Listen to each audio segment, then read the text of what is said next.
Olá, eu me chamo Amanda Santos, sou uma filha amada de Deus.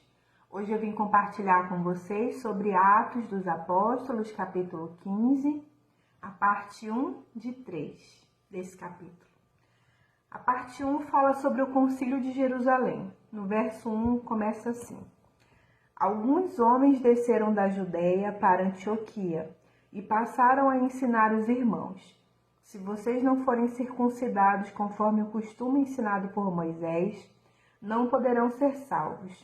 Isso levou Paulo e Barnabé a uma grande contenda e discussão com eles. Assim, Paulo e Barnabé foram designados com outros para irem a Jerusalém tratar dessa questão com os apóstolos e com os presbíteros. A igreja os enviou, e ao passarem pela Fenícia e por Samaria, contaram como os gentios tinham se convertido. Essas notícias alegraram muito a todos os irmãos. Chegando a Jerusalém, foram bem recebidos pela igreja, pelos apóstolos e pelos presbíteros, a quem relataram tudo o que Deus tinha feito por meio deles. Então se levantaram alguns dos partidos religiosos dos fariseus que haviam crido e disseram: é necessário circuncidá-los e exigir deles que obedeçam à lei de Moisés.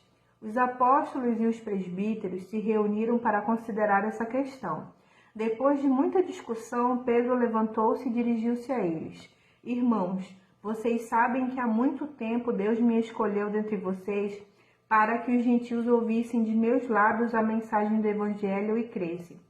Deus, que conhece os corações, demonstrou que os aceitou, dando-lhes o Espírito Santo, como antes não tinha concedido. Ele não fez distinção alguma entre nós e eles, visto que purificou os seus corações pela fé. Então, por que agora vocês estão querendo tentar a Deus, pondo sobre os discípulos um jugo que nem nos nossos antepassados conseguimos suportar? De modo nenhum. Cremos que somos salvos pela graça de nosso Senhor Jesus, assim como eles também. Toda a assembleia ficou em silêncio. Enquanto ouvia Barnabé e Paulo falando de todos os sinais e maravilhas que por meio deles Deus fizera entre os gentios, quando terminaram de falar, Tiago tomou a palavra e disse: Irmãos, ouçam-me. Simão nos expôs como Deus.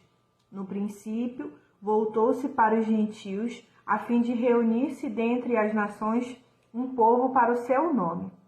Concordam com isso as palavras dos profetas, conforme está escrito: Depois disso voltarei e reconstruirei a tenda caída de Davi. Reedificarei as suas ruínas e a restaurarei, para que o restante dos homens busque o Senhor, e todos os gentios sobre os quais tem sido invocado o meu nome, diz o Senhor, que faz estas coisas conhecidas desde os tempos antigos. Portanto, julgo que não devemos pôr dificuldades aos gentios que estão se convertendo a Deus.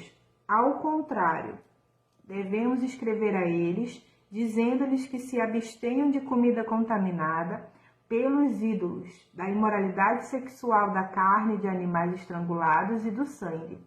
Pois desde os tempos antigos, Moisés é pregado em todas as cidades, sendo lido nas sinagogas todos os sábados. A parte que mais me chamou a atenção nesse versículo aqui, nesse trecho, foi o fato do verso 9. Deus não faz distinção alguma entre nós. E se Deus não faz, então a gente também não deve fazer distinção. E aí a continuação do verso 9, né? Purificou os corações pela fé. Eu achei essa parte assim, o trecho-chave dessa parte. Aí o verso 11. Cremos que somos salvos pela graça de nosso Senhor Jesus. Não é por obra, não é por nenhuma outra coisa. A palavra de Deus diz: cremos que somos salvos pela graça de nosso Senhor Jesus. O verso 17, enquanto eu estava lendo aqui, eu grifei: busque o Senhor. E aqui o verso 20 fala sobre se abster de imoralidade sexual. Eu quero orar a palavra. Pai, nos ajuda, Senhor, a não fazer distinção alguma entre as pessoas, Pai. Nos ajuda a purificar os nossos corações pela fé, que nós possamos, Senhor, buscar a cada dia o Senhor. E que nós possamos, Pai, nos abster das coisas que desagradam e podem vir a entristecer o Espírito Santo de Deus. Em nome de Jesus, amém.